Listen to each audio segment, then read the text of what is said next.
how are things?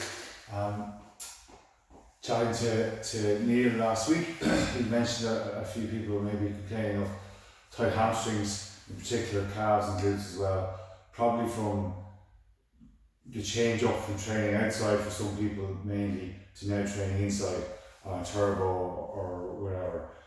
So this is just a sort of a series of exercises we're going to go through to try and help that, try and loosen up that posterior chain a little better. It won't take long. There's nothing earth-shattering in it. A lot of this sort of stuff you will have done already. There's no harm to have a foam roller and maybe a ball, a massage ball close by. But to loosen up the back of the legs, it's important we start a little bit higher up actually. And because, again, on a turbo, we're static, as opposed to normally we'd be moving around the bike a little bit more, everything tends to get a little bit tight. And if our back gets tight, well then our hamstrings will definitely be tight. So let's start with the back and we start with the neck actually. Now, I'm not going to go through all of it. We're going to describe what we're doing and then cut it short and move on to the next one. But I will let you know how much of everything to do. So we start with the neck actually, and just the general movements of the neck. Up and down, nice and slowly, about 10 times. And then looking side to side. So again, looking over the right shoulder and the left shoulder, nice and slowly. Again, about 10 times. And with this one, there's no harm to put a little bit of gentle pressure. Just put your hand on your chin and gently push. You get an extra stretch on the neck.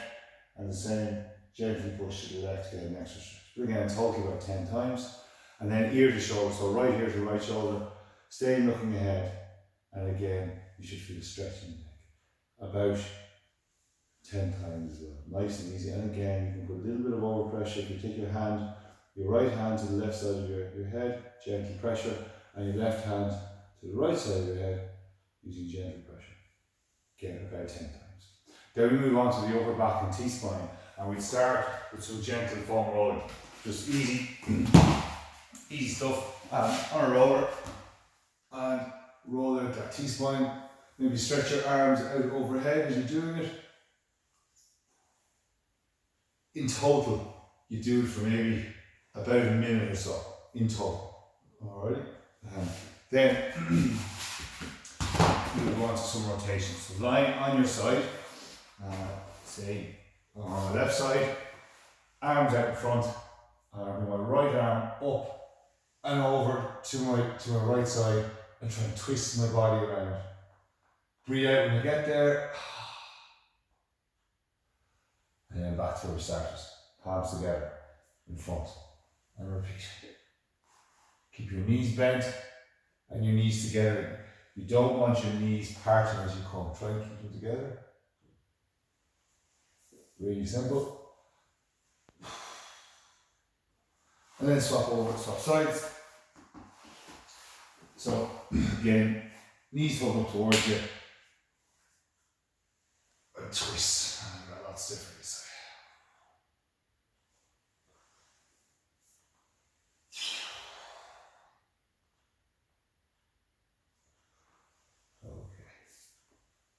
Again, bring your left hand over to the left. Try and get your left shoulder to the floor without your knees coming apart.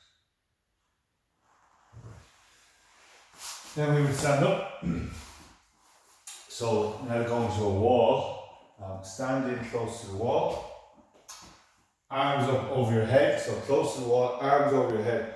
And you're going to squat as low as you can without falling backwards. Again, your hands are against the wall. So, like this. Squat.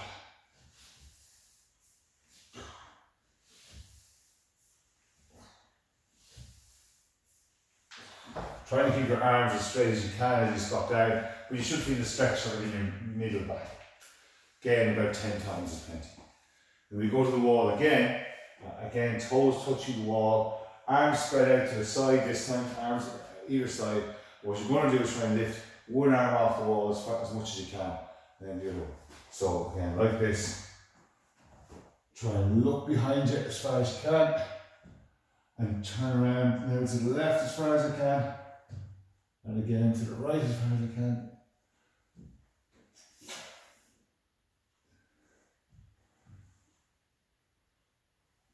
And again, when you do it, you feel a stretch in the front in your chest, but you should also feel a stretch in your T-spine. Okay, so that's the sort of main bit for the T-spine. Then we go to our lower back. So the next bit is to try and loosen out our lower back. So let's start with simple window wipers, so nice rotation stretch. Lying on our backs, arms spread out wide, legs in the air, and just let your knees rock side to side.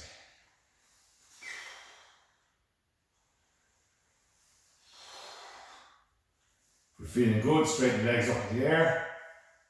You get a bigger stretch with straight knees as opposed to bent knees. So you get a much bigger stretch that way rather than that way. Okay?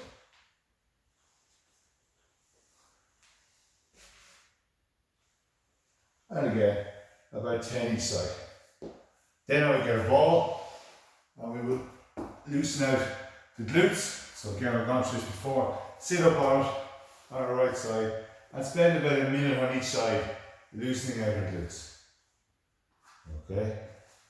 So again, easy stuff, something we've all done before, but no harm to loosen out.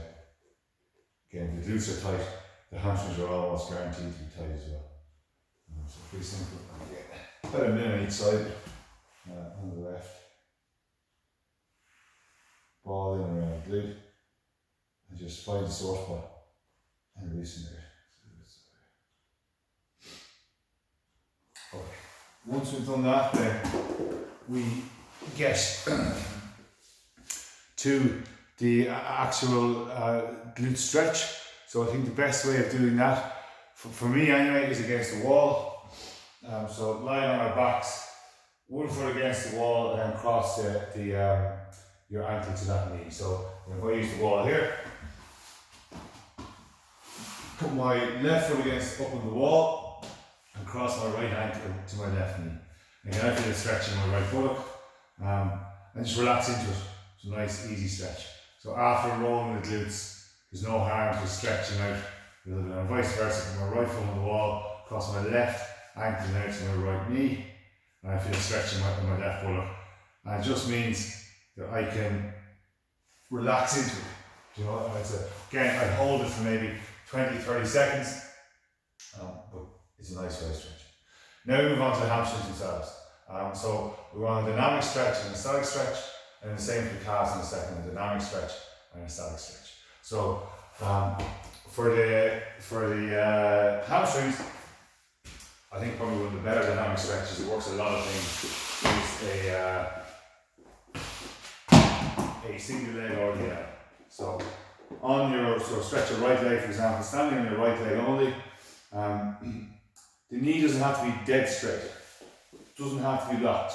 There's no harm to have a slight bend in it, but you don't want it bending anymore when you go down. So it stays where it is, and you just go forward until you feel a nice stretch, trying to get back straight and back up.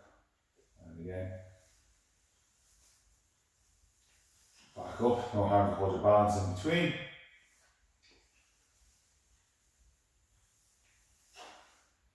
Again, as you get down, you should feel a really good stretch along there. And go as far as you can. And the same on the left. Again, try and hold your balance in between if you can. Big stretch. And back up. As I said, the knee doesn't have to be dead straight. If it is dead straight, it's harder to keep it back straight. You feel the stretch a lot sooner. But sometimes a sciatic stretch as opposed to a hamstring stretch. So slight bend is okay.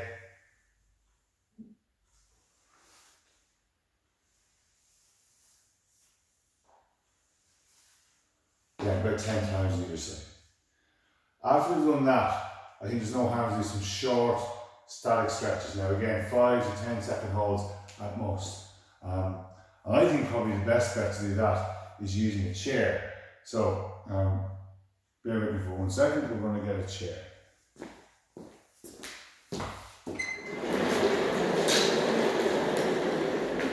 Should have that prep, shouldn't we? Okay, so chair, really simple. Put your knee up on it, knee slightly bent, and try and lean back. And you find a nice stretch in the middle of the hamstring belly. If we do straight leg stretches, sometimes we feel it on either end of the hamstring more than the central belly, but there's a slight bend in your knee and just lean back against it. The stretch should come in there. Alright?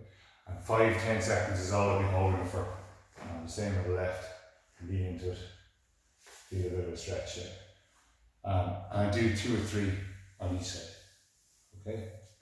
Then we go to the calves. So with the calf, I think again, dynamic stretch and short static stretches. So dynamic stretch, probably the handiest is pumping out the calves like so. Now you can do that against the wall. You don't have to be lying on the. You don't have to have your hands on the floor like I am. You could equally be against the wall and pump them out. But again, you want to do that for about 30 seconds, 30-40 seconds. Followed by a really simple static stretch. So either again on the floor, hands on the floor, heel on the floor, knee straight, and then knee bent. So again, knee straight. Hopefully you can see that. Knee straight, heel on the floor, or then drop your knee, let the knee bend. You won't have as much of a stretch that way. And equally you can do it against the wall, heel on the floor, lean into it, and should feel the stretch along there. Straight knee and bent knee. But again, the static stretch is no more than 5 seconds. So all this should be done, I think, probably after your spin. It doesn't really matter before or after. It can be done either way, but if you're doing a long spin, it's no harm to stretch out well afterwards. The only difference that I'd say between pre-spin and post-spin is that if it's pre-cycle, your static stretches, the hamstring and calf static stretches that we're just showing you, I would do them, I would hold them for no more than 5 to 10 seconds. If it is after your cycle that you're doing it, I would hold those static stretches for a lot longer. So I'd take 40 seconds to a minute holds, so really long holds. If you're doing after your cycle. So it's up to yourself if you're ready to do it. And that's it really. I hope that's helpful. I think we will do maybe a live version of this and maybe get a group stretch and roll session going at some stage. But I'll need to fill you in the details. If there's any problems, just give us a shout. You all have my number. Don't be afraid. Thanks.